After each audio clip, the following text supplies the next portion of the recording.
صلو علیہ وآلہ صلو علیہ وآلہ۔ صحیح بخاری شریف حدیث نمبر 8۔ حضور پاک صلی اللہ علیہ وآلہ وسلم نے فرمایا کہ اسلام کی بنیاد 5 چیزوں پر قائم کی گئی ہے۔ اول، گواہی دینا کہ اللہ کے سوا کوئی معبود نہیں اور بے شک محمد صلی اللہ علیہ وآلہ وسلم اللہ کے سچے رسول ہیں، اور نماز قائم کرنا اور زکوٰۃ ادا کرنا اور حج کرنا اور رمضان کے روزے رکھنا۔ صحیح بخاری شریف حدیث نمبر 9۔ حضور پاک صلی اللہ علیہ وآلہ وسلم نے فرمایا کہ ایمان کی 60 سے کچھ اوپر شاخیں ہیں، اور حیا شرم بھی ایمان کی ایک شاخ ہے۔ صحیح بخاری شریف حدیث نمبر 10۔ حضور پاک صلی اللہ علیہ وآلہ وسلم نے فرمایا کہ مسلمان وہ ہے جس کی زبان اور ہاتھ سے مسلمان بچے رہیں، اور مہاجر وہ ہے جو ان کاموں کو چھوڑ دے جن سے اللہ نے منع فرمایا۔ صحیح بخاری شریف حدیث نمبر 11۔ لوگوں نے پوچھا، یا رسول اللہ صلی اللہ علیہ وآلہ وسلم، کون سا اسلام افضل ہے؟ تو نبی کریم صلی اللہ علیہ وآلہ وسلم نے فرمایا، وہ جس کے ماننے والے مسلمانوں کی زبان اور ہاتھ سے سارے مسلمان سلامتی میں رہیں۔ صحیح بخاری شریف حدیث نمبر 12۔ ایک دن ایک آدمی نے نبی کریم صلی اللہ علیہ وآلہ وسلم سے پوچھا کہ کون سا اسلام بہتر ہے؟ فرمایا کہ تم کھانا کھلاؤ اور جس کو پہچانو اس کو بھی، اور جس کو نہ پہچانو اس کو بھی، الغرض سب کو سلام کرو۔ صحیح بخاری شریف حدیث نمبر 13۔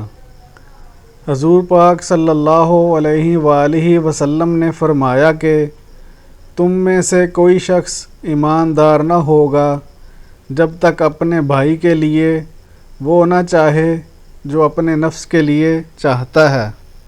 صحیح بخاری شریف حدیث نمبر 14۔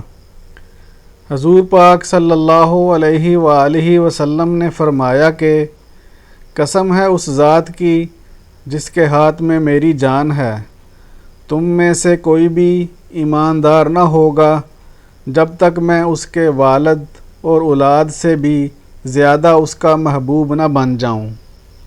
صحیح بخاری شریف حدیث نمبر 15۔ حضور پاک صلی اللہ علیہ وآلہ وسلم نے فرمایا کہ تم میں سے کوئی شخص ایماندار نہ ہوگا جب تک اس کے والد اور اس کی اولاد اور تمام لوگوں سے زیادہ اس کے دل میں میری محبت نہ ہو جائے۔ صحیح بخاری شریف حدیث نمبر 16۔ حضور پاک صلی اللہ علیہ وآلہ وسلم نے فرمایا کہ 3 خصلتیں ایسی ہیں کہ جس میں یہ پیدا ہو جائیں اس نے ایمان کی مٹھاس کو پا لیا۔ اول یہ کہ اللہ اور اس کے رسول صلی اللہ علیہ وآلہ وسلم اس کے نزدیک سب سے زیادہ محبوب بن جائیں۔ دوسرے یہ کہ وہ کسی انسان سے محض اللہ کی رضا کے لیے محبت رکھے۔ تیسرے یہ کہ وہ کفر میں واپس لوٹنے کو ایسا برا جانے جیسا کہ آگ میں ڈالے جانے کو برا جانتا ہے۔ صحیح بخاری شریف حدیث نمبر 17۔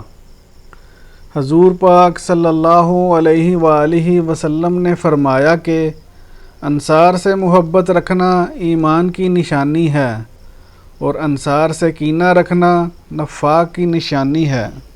صحیح بخاری شریف حدیث نمبر 18۔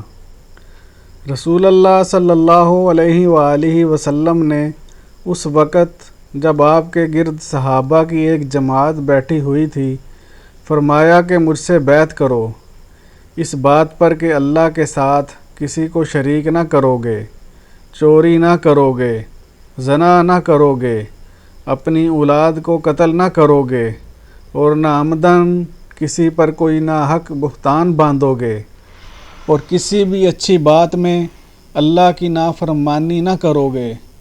جو کوئی تم میں اس عہد کو پورا کرے گا تو اس کا ثواب اللہ کے ذمے ہے، اور جو کوئی ان بری باتوں میں سے کسی کا ارتکاب کرے اور اسے دنیا میں سزا دے دی گئی تو یہ سزا اس کے گناہوں کے لیے بدلہ ہو جائے گی، اور جو کوئی ان میں سے کسی بات میں مبتلا ہو گیا اور اللہ نے اس کے گناہ کو چھپا لیا تو پھر اس کا معاملہ اللہ کے حوالہ ہے، اگر چاہے معاف کرے اور اگر چاہے سزا دے دے۔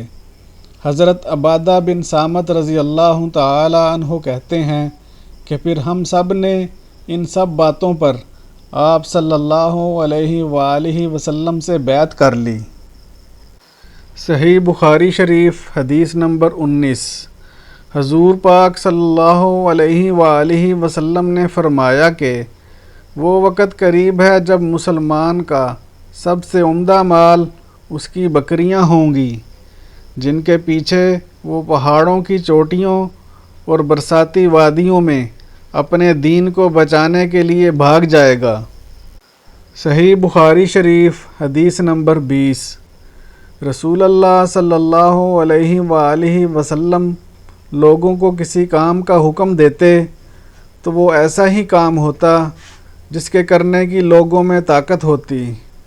اس پر صحابہ رضی اللہ تعالی عنہم نے عرض کیا کہ یا رسول اللہ صلی اللہ علیہ وآلہ وسلم، ہم لوگ تو آپ صلی اللہ علیہ وآلہ وسلم جیسے نہیں ہیں، اور آپ صلی اللہ علیہ وآلہ وسلم کی اللہ پاک نے اگلی پچھلی سب لغزشیں معاف فرما دی ہیں، اس لیے ہمیں اپنے سے کچھ زیادہ عبادت کرنے کا حکم فرمائیے۔ یہ سن کر آپ صلی اللہ علیہ وآلہ وسلم ناراض ہوئے، حتیٰ کہ خفگی آپ صلی اللہ علیہ وآلہ وسلم کے چہرہ مبارک سے ظاہر ہونے لگی۔ پھر فرمایا کہ بے شک میں تم سب سے زیادہ اللہ سے ڈرتا ہوں اور تم سب سے زیادہ اسے جانتا ہوں، پس تم مجھ سے بڑھ کر عبادت نہیں کر سکتے۔ صحیح بخاری شریف حدیث نمبر 21۔ حضور پاک صلی اللہ علیہ وآلہ وسلم نے فرمایا کہ جس شخص میں یہ 3 باتیں ہوں گی وہ ایمان کا مزہ پا لے گا۔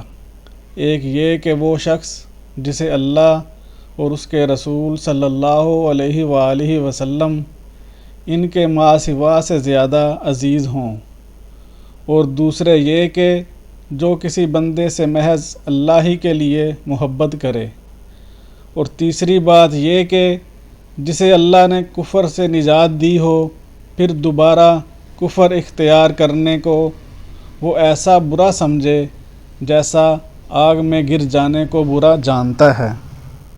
صحیح بخاری شریف حدیث نمبر 22۔ حضور پاک صلی اللہ علیہ وآلہ وسلم نے فرمایا کہ جب جنتی جنت میں اور دوزخی دوزخ میں داخل ہو جائیں گے، اللہ پاک فرمائے گا جس کے دل میں رائی کے دانے کے برابر بھی ایمان ہو اس کو بھی دوزخ سے نکال لو۔ تب ایسے لوگ دوزخ سے نکال لیے جائیں گے اور وہ جل کر کوئلے کی طرح سیاہ ہو چکے ہوں گے، پھر زندگی کی نہر میں یا بارش کے پانی میں ڈالے جائیں گے۔ اس وقت وہ دانے کی طرح اگ آئیں گے جس طرح ندی کے کنارے دانے اگاتے ہیں۔ کیا تم نے نہیں دیکھا کہ دانہ زردی مائل پیچ در پیچ نکلتا ہے؟ صحیح بخاری شریف حدیث نمبر 23۔ حضور پاک صلی اللہ علیہ وآلہ وسلم نے فرمایا کہ میں ایک وقت سو رہا تھا، میں نے خواب میں دیکھا کہ لوگ میرے سامنے پیش کیے جا رہے ہیں اور وہ کرتے پہنے ہوئے ہیں، کسی کا کرتا سینے تک ہے اور کسی کا اس سے نیچا ہے۔ پھر میرے سامنے عمر بن الخطاب لائے گئے۔ ان کے بدن پر جو کرتا تھا اسے وہ گھسیٹ رہے تھے، یعنی ان کا کرتا زمین تک نیچا تھا۔ صحابہ نے پوچھا کہ یا رسول اللہ صلی اللہ علیہ وآلہ وسلم، اس کی کیا تعبیر ہے؟ آپ صلی اللہ علیہ وآلہ وسلم نے فرمایا کہ اس سے دین مراد ہے۔ صحیح بخاری شریف حدیث نمبر 24۔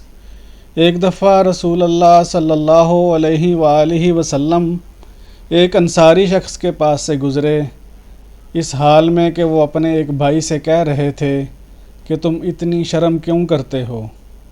آپ صلی اللہ علیہ وآلہ وسلم نے اس انصاری سے فرمایا کہ اس کو اس کے حال پر رہنے دو، کیونکہ حیا بھی ایمان ہی کا ایک حصہ ہے۔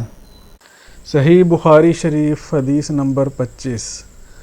حضور پاک صلی اللہ علیہ وآلہ وسلم نے فرمایا کہ مجھے اللہ کی طرف سے حکم دیا گیا ہے کہ لوگوں سے جنگ کروں اس وقت تک کہ وہ اس بات کا اقرار کر لیں کہ اللہ کے سوا کوئی معبود نہیں، اور یہ کہ محمد صلی اللہ علیہ وآلہ وسلم اللہ کے سچے رسول ہیں، اور نماز ادا کرنے لگیں اور زکوٰۃ دیں۔ جس وقت وہ یہ کرنے لگیں گے تو مجھ سے اپنے جان و مال کو محفوظ کر لیں گے، سوائے اسلام کے حق کے۔ ان کا حساب اللہ کے ذمے ہے۔